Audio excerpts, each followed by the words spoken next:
Hello, and thank you for listening to the Keto Answers podcast. I am your host, Dr. Anthony Gustin, and joining me this week is Siim Land. Siim is a hilarious and obviously really smart dude. If you ever checked out any of his stuff, head to youtube.com and see what I'm talking about here. He edits his videos in such an entertaining way. It makes learning so simple. And he has really gone off the deep end the last few years and learned everything there is to know about fasting and especially autophagy, so the clearing of cells or eating one's own cells. And so we dive into autophagy and fasting more than we ever have on the podcast and this show. So I'm sure that you learn a lot, maybe clear up some things that your fears you have around protein consumption, mTOR, autophagy, all these seemingly complicated things. Siim breaks it down very easily so that way you can learn. And so, yeah, check out his YouTube. He has a podcast as well. He just has a new book called Metabolic Autophagy, but we cover everything in the show. So tune in and I hope you enjoy. But before we get started, I want to let you guys in on a little secret. And that is that we have some brand new keto bar flavors. And so the same thing that we had with the almond butter brownie that you guys loved and went crazy about, and we sold out in 5 days when we released that one, we have lemon poppy seed and salted caramel. So these two are just ridiculous. The lemon poppy seed tastes exactly like a frosted lemon poppy seed muffin or cake or whatever you buy at Starbucks that is delicious, but it kills you, so don't buy those things. And then also salted caramel, which tastes pretty much like it says, so salted caramel. So these things are great, on the go, as a treat, whatever. Same standards we have with the other bar. So we tested blood sugar with this, no blood sugar spike, no effect in ketone levels, actually increased a couple of team members' ketone levels. And yeah, otherwise the exact same. We actually bumped the collagen from 10 to 11 just because 10 grams is enough, so we had to go 11. Otherwise, these things are amazing. So if you want to try them out before they go to stock, which may happen very, very soon, we just launched them at perfectketo.com and use the code NEWKETOBARS to get 20% off your order this whole month. So go stock up now, and if you already have, then go grab your favorite flavor. Mine is the lemon poppy seed. Unwrap that little sucker and enjoy it for this show. Siim, thanks for being on the show today. Yeah, thanks for having me, and looking forward to talking with you about awesome stuff. Yeah, I've seen you grow your channel, YouTube, and Instagram over the last few years. I'm super impressed with what you've been doing. So a lot of people maybe, you've kind of dabbled in a lot of different things, but I think you're focusing now on a sweet spot that a lot of people are ignoring, which is fasting, how that it relates to ketosis, benefits, autophagy, things like that. So, just to step back a little bit further, where did you get your start and interest in health, and how is this such an important thing to you? Yeah, I've been doing this intermittent fasting thing since high school and by now it's been like seven years. And the reason I got into it was to simply, improve my physical performance at the gym and also like body composition to make it easier to burn some fat.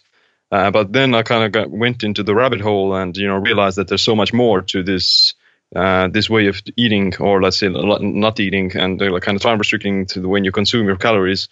So that simply got me really interested in all of the other longevity boosting benefits of like fasting, as well as eating a keto diet and the general like biohacking sort of thing. So during my college years, I was simply doing like a lot of different experiments with myself, like nutrition, cold thermogenesis, meditation, like circadian rhythm biohacks. I did like polyphasic sleeping, those sorts of things. And I also simply, shared all of my experiences on my blog. So that's where all of these things kind of started to grow from, like built the blog, built the YouTube channel, started a podcast. And yeah, it's been fun ever since. And so you are in Estonia?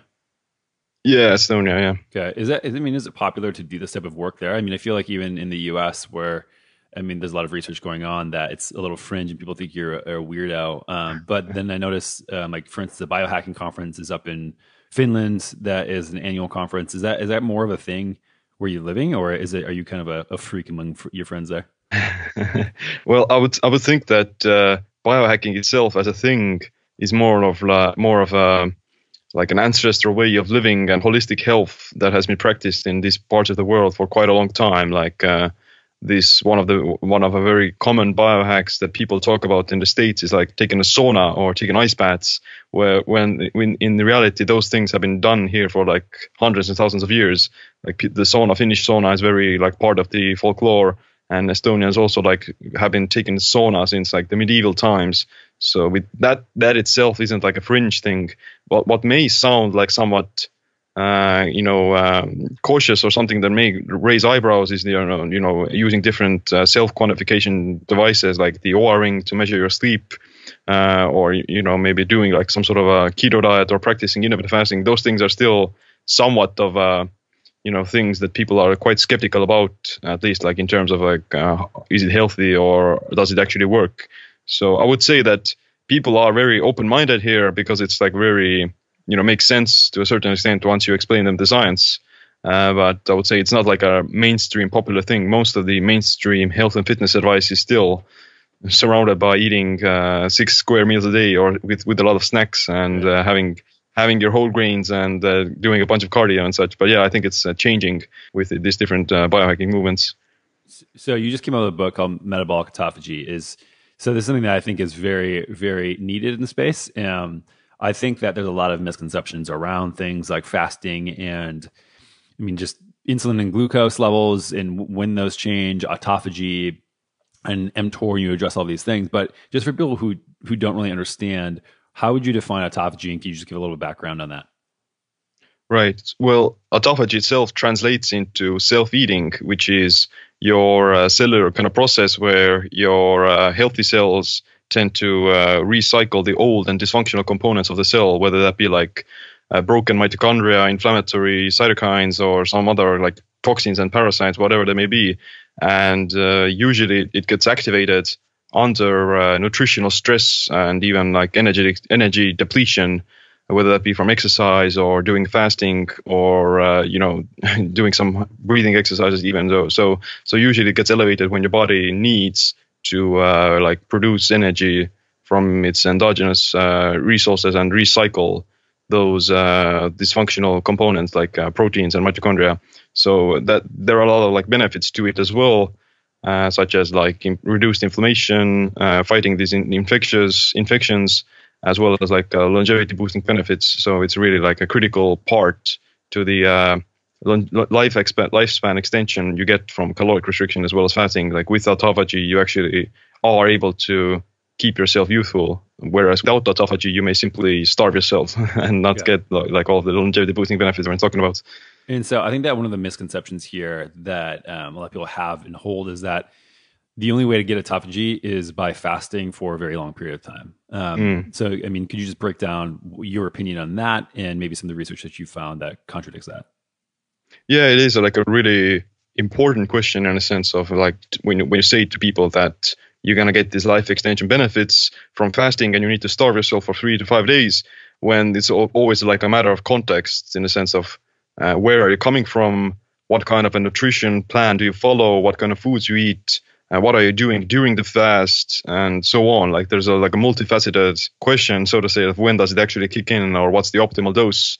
So in general, autophagy it's like autophagy happens almost all the time in various tissues in a different degree.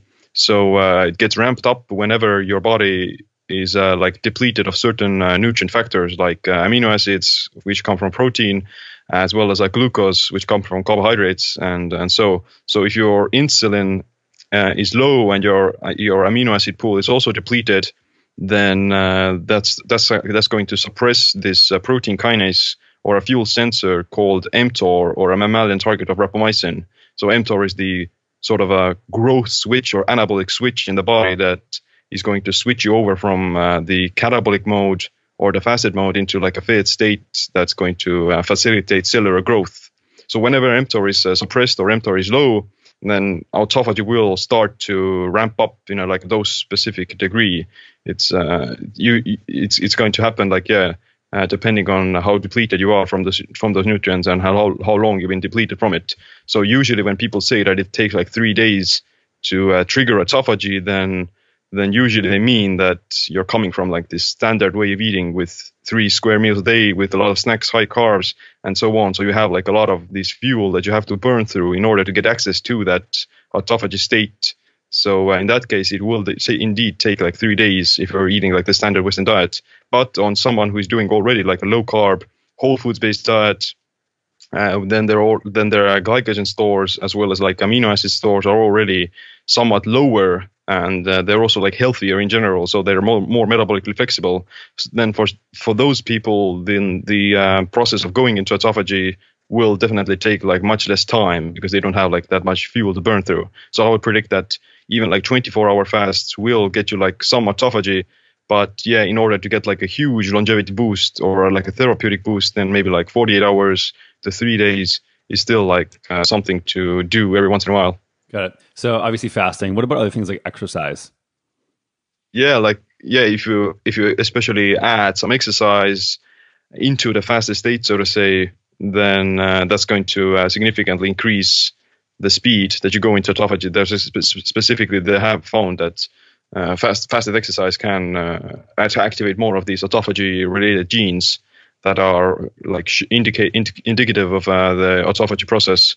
So exercise also increases this fuel sensor called AMPK, and AMPK is one of those things that enables autophagy to kick in. So everything that raises AMPK, like exercise, cold exposure, heat exposure, and such, then those by default can like lead to more autophagy. So exercise is definitely one of those things that also helps with it. And you were saying earlier how you can be in sort of in a state of autophagy without, I mean, to some degree, without fasting and having some of these other things happen. I mean, so what is your approach then, generally speaking, when you recommend this to people? Is it just dependent on their metabolic history and where they're at, or do you say like 3-day fast once a quarter, and then other than that, fasting exercise is best, and then adding in some of these other modalities, or how do you approach kind of a well-rounded autophagic approach? I think like the easiest way of going about it is to practice some daily time restricted eating and not be in this fed state constantly, so to say. Like I believe like the average American, they consume their food within like 12 hours every day, and they don't really fast even throughout the night because they start their feeding window in the morning by adding some milk into the coffee, and they end their feeding window by having like a few snacks right before going to bed. So they never actually go into like a fasted state. So the best advice I can give you is like that, to simply postpone the first calories you consume every day. And the minimum I would recommend for everyone to follow is like the 16 and 8 type of fasting. You fast for 16 hours and eat 8 hours. You may not get like a huge boost of autophagy, but if you're eating like a low carb keto diet and you still exercise, then you still get like at least some form of it, even with the 16 and 8 hour. But in order to get like a really good therapeutic dose, then I would still suggest having like maybe these longer fasts every once in a while. I myself aim for a 3-day fast every quarter of the year, and I may have like a 48-hour fast once a month or something like that. So that's what I tend to stick to. And then as far as measuring autophagy, this is one of the things that Dr. Pierre T and I talked about on the podcast when he was on a couple of weeks ago, months ago, is that it's kind of tough right now to understand individually how people are entering autophagy and when this is occurring in an individual. Have you noticed any sort of marker or any approximation of how we could start measuring this? Well, yeah, like it's actually like infeasible to measure in humans, and we haven't had like any measurements done in humans besides other animals and lower organisms. But at the same time, I think it's still possible to kind of guesstimate it based upon the research we have on so far. And you based upon like some of the principles that like lower mTOR, lower glucose, lower insulin, those things simply enable the autophagy process to occur, so to say. If your insulin and blood glucose are already high, then it's like no way your autophagy process can kick in, just because we know that those things regulate this pathway. So the way I use it to guesstimate it is to look at my insulin to glucagon ratio, so to say. So lower insulin glucagon ratio means that you're more in a catabolic state, and you're breaking down more of your liver glycogen, you're raising AMPK, and you have also like lower anabolic hormones such as insulin and IGF-1 and so on. So that will kind of tell you that your mTOR is suppressed and you have higher AMPK. So it's going to simply tell you that, okay, it's possible to trigger autophagy. And the way you can also maybe take a blood test to measure your insulin glucagon ratio, But at home, I can usually use the glucose ketone index to do it as well. So a lower glucose ketone index simply means that you're more in the therapeutic range of ketosis with lower glucose, lower insulin, and higher ketones and higher glucagon. So again, like lower glucose ketone index at home, that would probably tell you like some signs of autophagy. And if you like measure it in a fasted state, you've been fasting for 16 hours, 18 hours, 20 hours, and you have like a really low glucose ketone index, then that's simply going to tell you that, yeah, I have like the prerequisites that are being met. Got it. Interesting. So that being said, talking about insulin, a lot of this stuff, what does this mean for people who eat maybe a fasting mimicking diet or even like a fat fast? I mean, are they getting some of these benefits? Is there even any point to that? What is your opinion there? Well, it would depend on like how many calories a person is consuming and when they do it, so to say. So if autophagy is regulated by the nutrient signaling of mTOR, then you have to look at, okay, what triggers mTOR? So the main things that trigger mTOR are glucose and amino acids. So leucine specifically, yeah, leucine specifically triggers is the most anabolic amino acid that triggers protein synthesis. But at the same time, a bunch of extra calories, whatever source they come from, even from like fats, they can still raise mTOR to a certain extent. And they can like bump up insulin a little bit, like just to shuttle the calories into the right places, so to say. The response is somewhat smaller and weaker, but it's like still there. So if you're consuming like 1,000 calories from Bulletproof Coffee, then you will still raise mTOR a little bit and raise insulin a little bit. But if you keep it maybe within like 100 to 200 calories from 100% pure fat, then that's probably not like a big deal. And there's even like some types of autophagy that can scavenge the ketone bodies like beta-hydroxybutyrate and to still like support the process. So it's always like depending on like how many calories you would consume and what's your like an overall energetic state of how many nutrients you have consumed. If you take like that Bulletproof Coffee at the 20-hour mark of having fasted, then that's going to be like a insignificant response versus if you take it within 12 hours of fasted, then that's going to have like a significantly higher nutrient signal just because you haven't fasted for that long, so to say. Interesting. So as far as, I mean, I get this question probably daily, but people will ask, can I have this? Will it break a fast? Does this break a fast? My answer is typically, well, why are you fasting? Like, what is the goal of fasting? Right. And I think that people need to separate that into buckets. I mean, how do you think about what breaks a fast and, topics of why people are fasting and how those things may differ? Yeah, exactly. I'm also like, I'll give the same answer that, what's your goal of the fast and what you're trying to achieve from it? If your goal is to fast just to like burn body fat and stay in ketosis, then it doesn't really matter like what you consume, in a sense that as long as you can continue to fast and as long as you stay in ketosis. So in that case, taking the Bulletproof Coffee might be okay if it helps you to fast for longer and reduce your overall caloric intake for the day. Interesting. But if your goal, I think that with this fat loss, I think that this is kind of a double-edged sword where people generally in a ketogenic diet, especially when they're first starting out, think they need to eat like just ungodly amounts of fat, and so they have a normal amount of eating, and then they add things like Bulletproof Coffee on top of that, which then you wake up, you consume 800 calories worth of fat, and not to say that calories in, calories out really is the definitive thing here, but I mean it's not as easy to have fat oxidation when you have just a giant bolus of fat coming into your digestive system, and then they eat a normal amount on top of that. But to the reverse side, I think that what you're saying here is that if you do it intelligently, especially when you're going into a ketogenic diet the first time, you can do that and only have maybe 1 or 2 meals a day instead of eating 4 or 5, 6 times a day. And overall, your total throughout the day, your total amount that you eat is decreased actually, because maybe you have a Bulletproof Coffee in the morning and then you don't have to have breakfast or lunch and you feel pretty pumped up until dinner time. That's great too. But I think that that can go again very far, and then people can just undereat over a long period of time, and then they start a ketogenic diet and complain that they're losing hair and having all these thyroid problems. Well, because they're only eating 700, 800, 900 calories a day. So I think that, this stuff should be very, very fine tuned.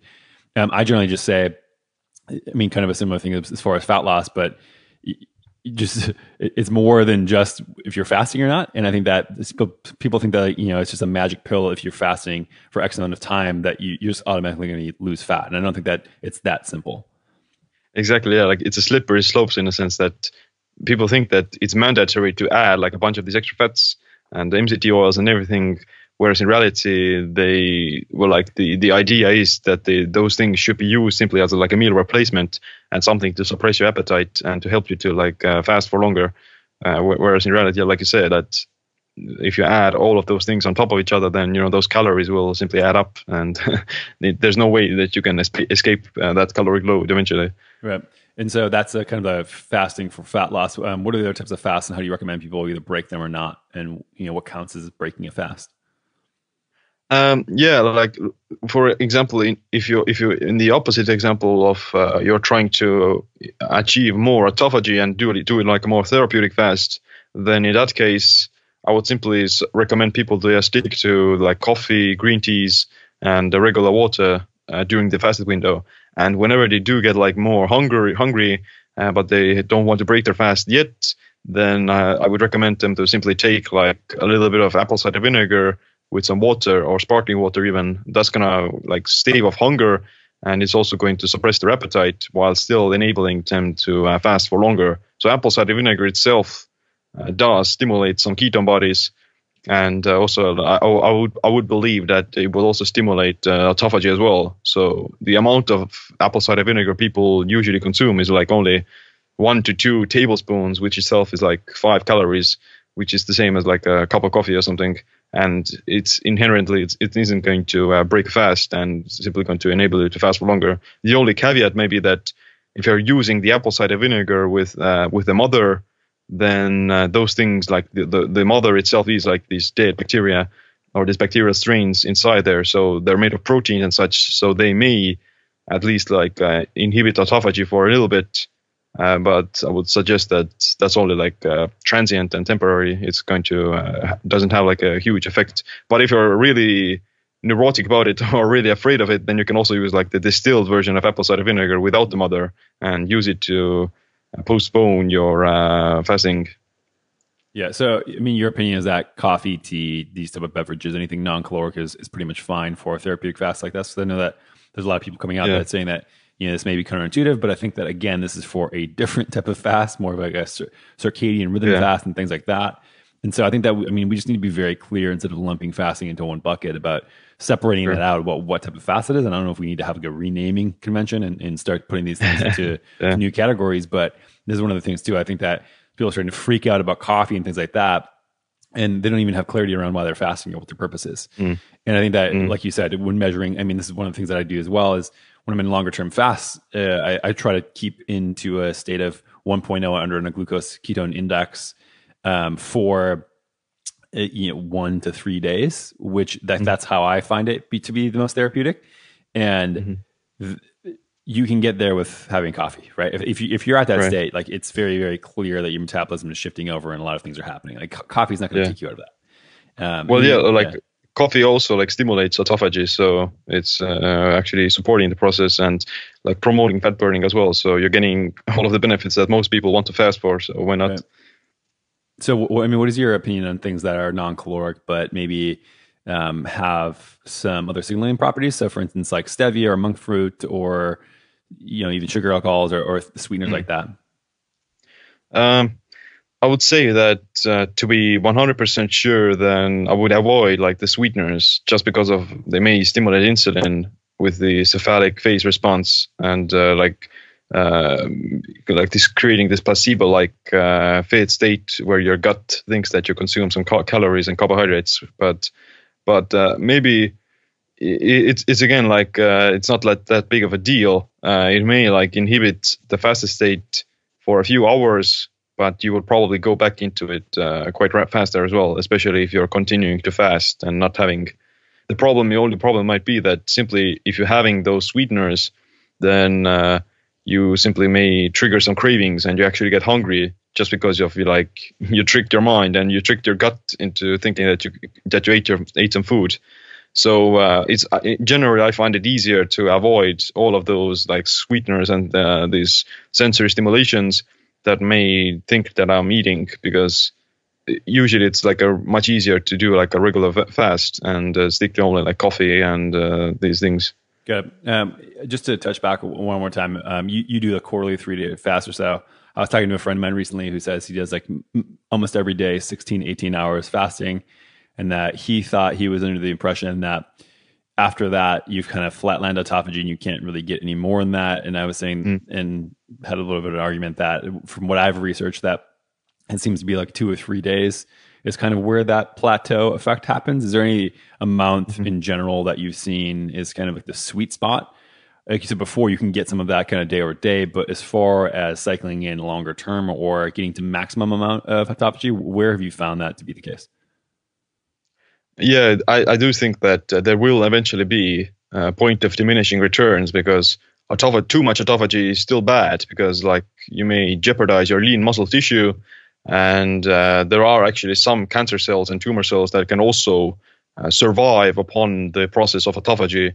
Like the healthy cells do go through the scavenging process, but their cancer cells are there to pick it up, so to say. They pick it up the resources, and that may in turn not be ideal all the time. So yeah, I would say that in healthy people who don't eat a bunch of garbage, then for them the optimal dose is somewhere between like 3 days at maximum. 48 hours is already pretty good. And 3 days and up to like 5 days. I would, if a person is like really physically active, then I don't really see a real point in fasting beyond 5 days. Right. Like the fasting beyond that is only useful for treating some medical disorders, like even if you have cancer or some tumors or some other type of like a really serious medical condition. In that case, I would maybe recommend for fasting for longer. But if you're already like eating, you're not eating a bunch of garbage, and you're not eating like too many carbs or too many protein either, then you can already get away with the optimal dose by fasting 48 hours to 72 hours, and maybe like sometimes going for a 5-day fast if you like really want to experience it, because it is like a different feeling. I have a lot of people reaching out about concerns fasting long term in muscle loss, and thinking that if they fast any longer than a day, that they're going to have to start eating away at muscle mass, and that's really hard to build. So actually that is going to set you up for a rough road ahead if you do that on a regular basis for your entire life.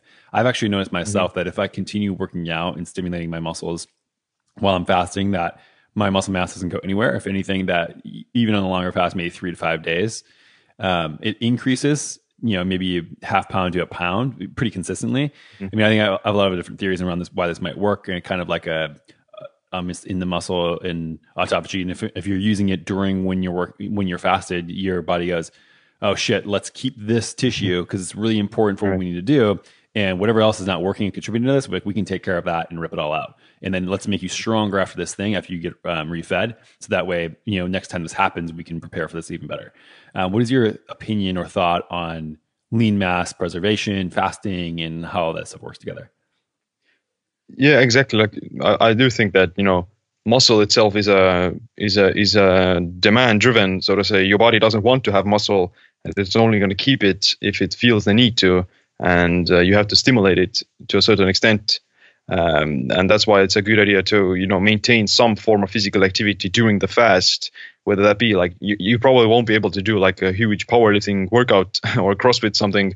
You would maybe you only need maybe like some calisthenics and some maybe resistance bands and something like that to keep the signal alive.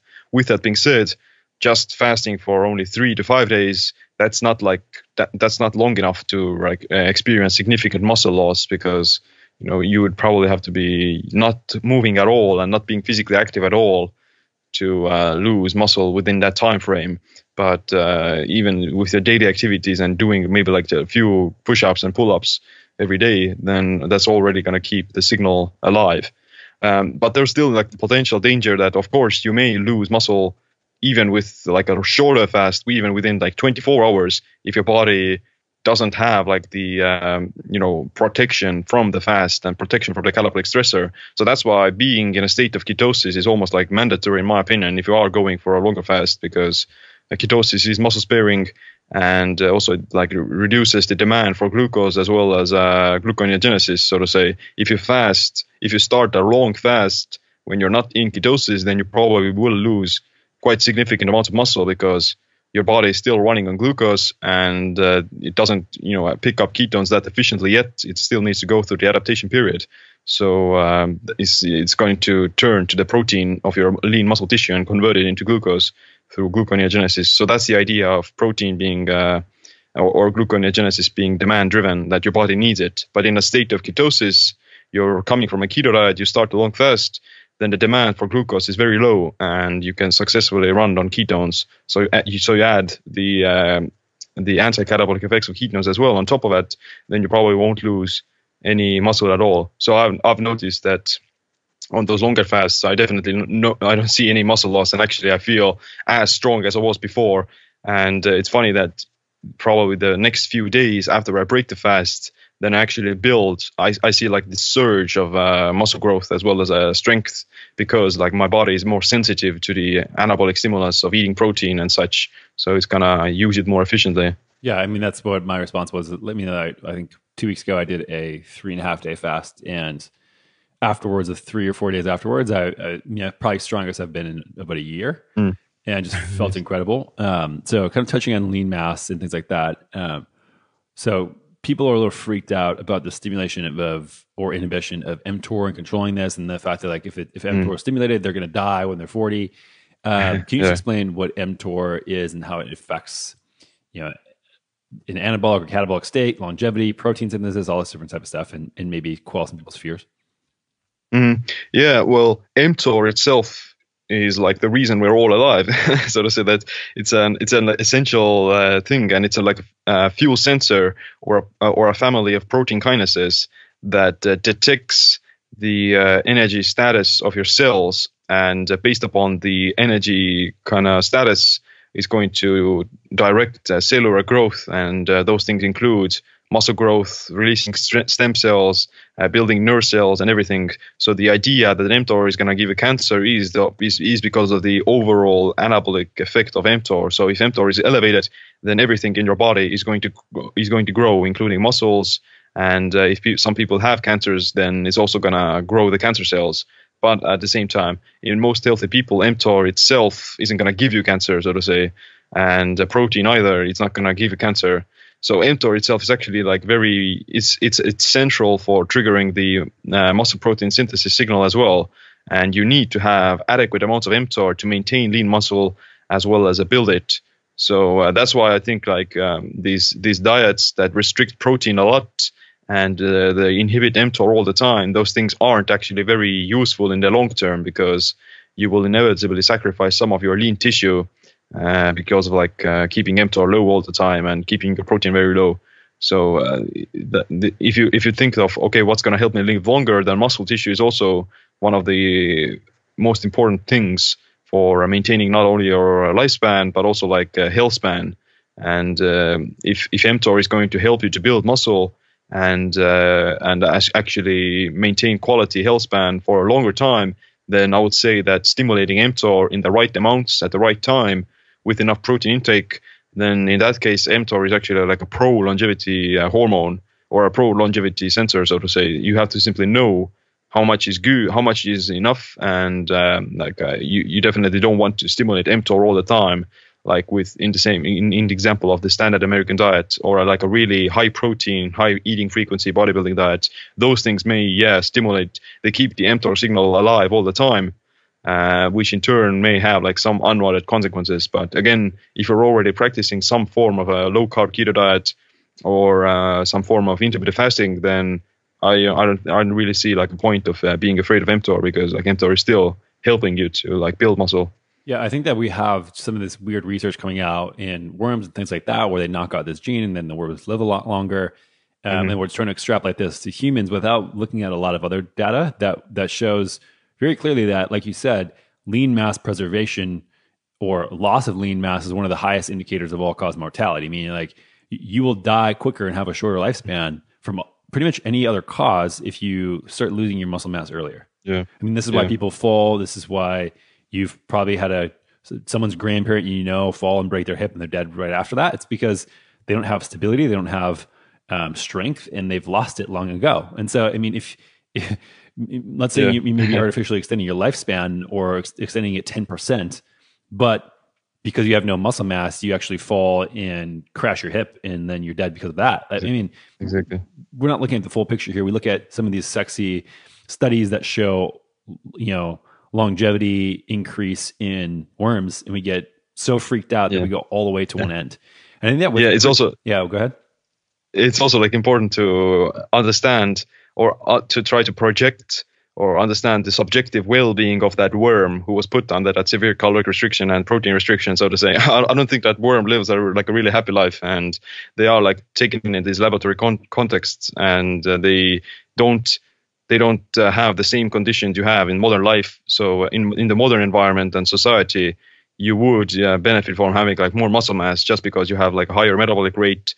You'll have more insulin sensitivity, more glycogen storage. You can get away with more mistakes, and you will also experience less fragility. So like mTOR itself, if you suppress mTOR too much, you will probably experience some glucose problems or glucose regulation problems, and you may predispose yourself to like insulin resistance, which in turn like can accelerate your aging if you do it like wrong. Right. I think that with a lot of things in biology, we sense one thing, we try to over apply that learning, when I think that the majority of things are pulsatory in nature, meaning that you want it sometimes, but not all the times. Like, so you want to put your, press your foot on the gas, but then push your foot on the gas as well, or the brakes. And so I think the mTOR is one of these things where, this is where just fasting can do a lot of these things where people freak out about one thing that's beneficial. But just going in and having this approach, which makes a lot of sense from an evolutionary standpoint. Sometimes we were fasted, and sometimes we were fed. Sometimes we ate a ton. Sometimes we didn't. Sometimes we slept a lot. Sometimes we didn't sleep a lot. And some of these things are just, our body probably seeks variance and not, one or the other things. And this is where I think that we get confused and try to over apply rules and for an indefinite period of time. I mean, I think that another big thing is that people now see some results with the ketogenic diet and think, okay, this is how I eat. I'm going to do a 16-8 type of fast every day. I'm going to be a ketogenic diet, and this is what I'm going to do for the rest of my life. I actually don't think that's probably a good idea. I think that your body needs to cycle in and out of a lot of different states, and I think that fasting for longer periods of time, probably eating some carbohydrates every now and then. What is your opinion on things like people call quote unquote carb refeeds? And do you ever eat carbohydrates, or is it just all or nothing keto for you, or what's your general approach? Yeah, I do think that it's a good idea to maintain this metabolic flexibility and being able to still metabolize carbs as well as ketones in different situations, so to say. So I don't want to lose my ability to metabolize carbs just because being keto all the time.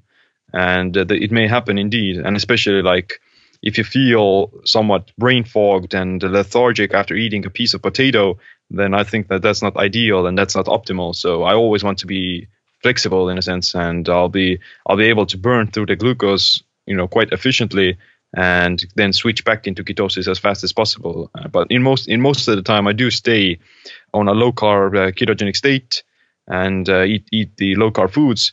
But I still fluctuate in and out of it every once in a while by either having a day where I consume some more carbohydrates from healthy sources, whole food sources, and on some other days I may also practice like the targeted keto diet version, where I take a little bit of carbs during my workout. But in general, I maintain like a very flexible kind of diet, and I'm not really strict with my carbs or ketones. Yeah, I mean, this is one of the things that I do as well, is kind of do more of an intuitive approach where, if I'm craving tons of carbs and I'm working out a little bit more and I'm starting to feel, not as great as I normally would on a ketogenic diet, I pop in, like you said, which is very important, whole food and real food sources. I mean, you get a lot of people, I think, that try to do this quote unquote carb refeeds because they want to be lazy and eat a bunch of pizza and candy. And I think that's going to ruin your health either way you look at it. You just, when you eat real food, carbohydrates, you just can't really eat that much. I mean, when I do it, I either eat like purple sweet potatoes or plantains, things like that. Like the other day after a workout, I had basically 1.5 plantains, and like I could not eat anymore. So I had that with some, basically with eggs and protein powder. I made little pancakes, and Yeah, that's it. Or like one giant sweet potato, it's like 50, 60 grams max of carbs. We're not talking about 400, 500, 600 grams of carbs when people eat tons of rice and pasta and processed food. And these are very, very different things. So yeah, I mean, I think that popping in foundationally having real food and then adding in and tweaking and changing it up, fasting, not fasting, adding in different things at different times of the year. I think that there's probably a lot of genetic variance here as well. And so if you were at a certain point, like, I mean, if you're Northern European and it's wintertime, you're probably in more of a ketogenic state and your genes probably reflect that. And this is something too that I think people just need to play with it and find what individually works for them. Yeah, I think like a lot of people simply get this negative connotation about carbs just because whenever they do eat carbs, then they go all out and they aim for the pastries and pizzas and candies and such.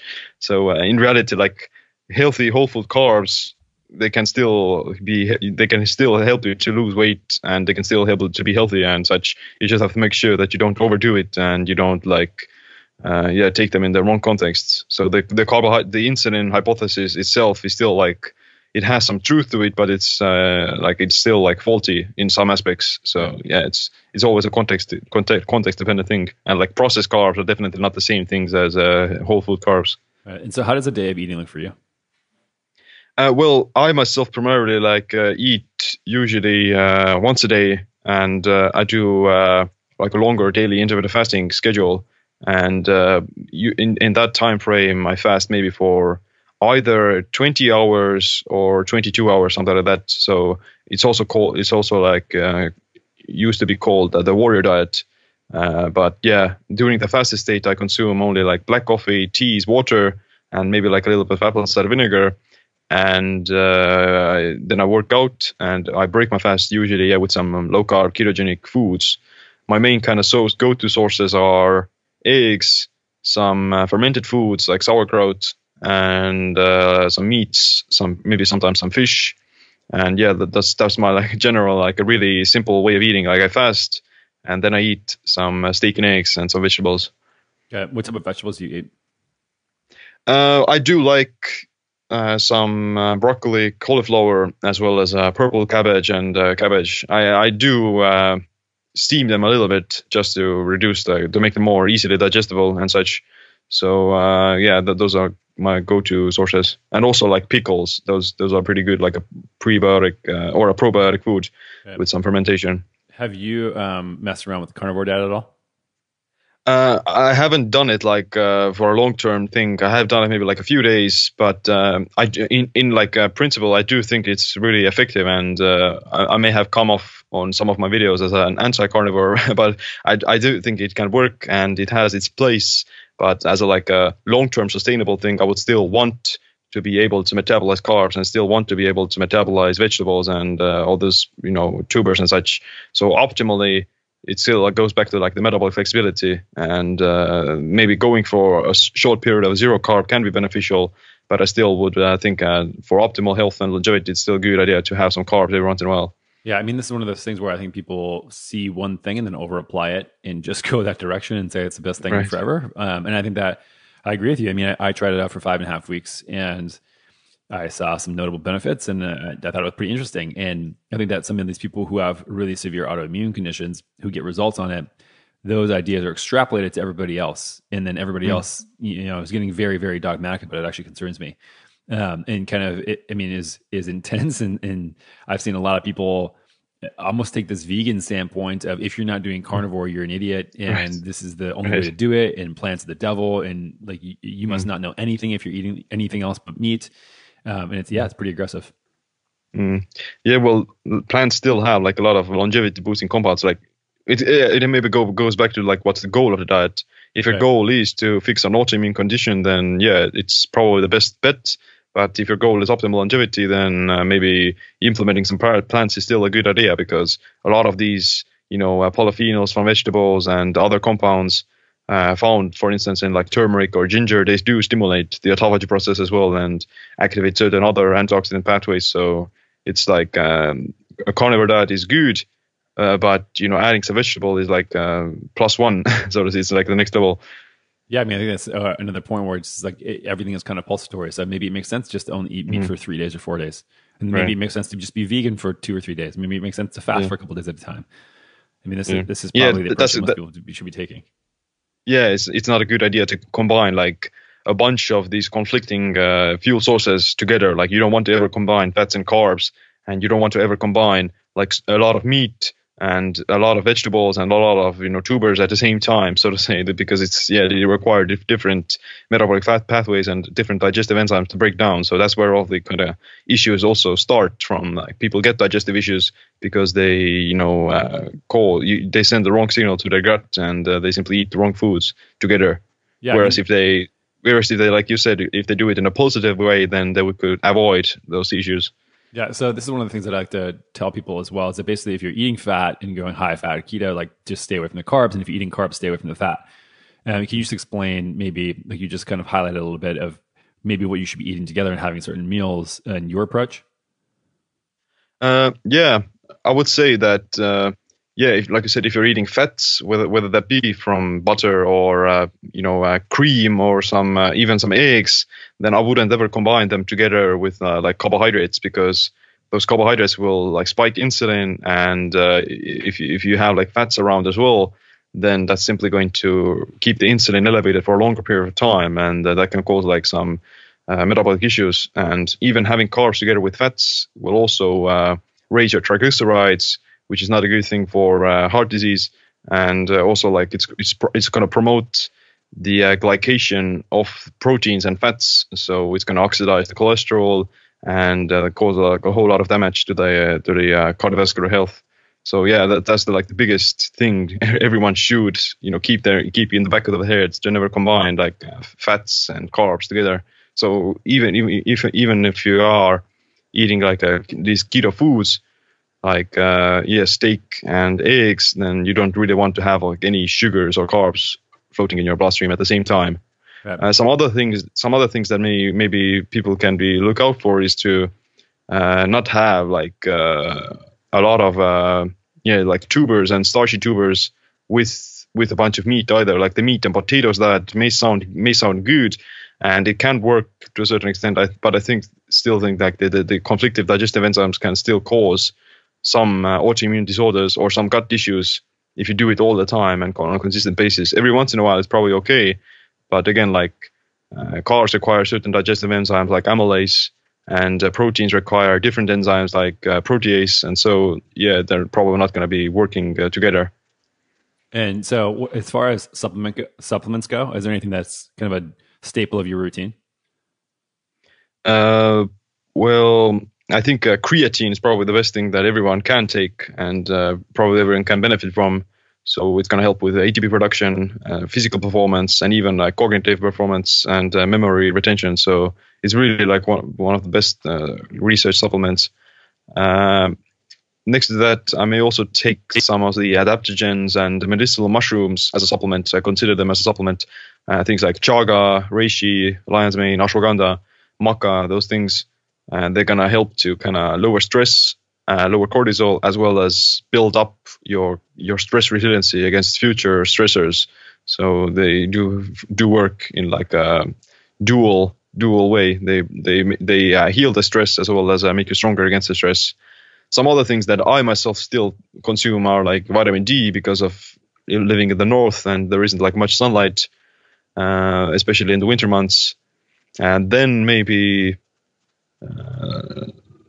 some iodine every once in a while if I'm like going through some cutting periods or something, to keep like the metabolic rate up and promote thyroid functioning. But yeah, I think that's basically it. I get like a whole lot of nutrition from whole foods and nutrient-dense foods. Got it. Sounds pretty well rounded, my man. Nice. Anything that, big concepts in your book that you feel are maybe some misconceptions that, or things that you found in your research that people are kind of having a hard time letting go? I think one thing I want to add to the protein restriction and low protein diets is that it's kind of misses the boat in a sense that although you may be restricting your protein and restricting your calories in hopes of promoting longevity, then you're still not going to avoid the stimulation of mTOR completely. You're going to still stimulate mTOR by eating like a very low amount of protein. So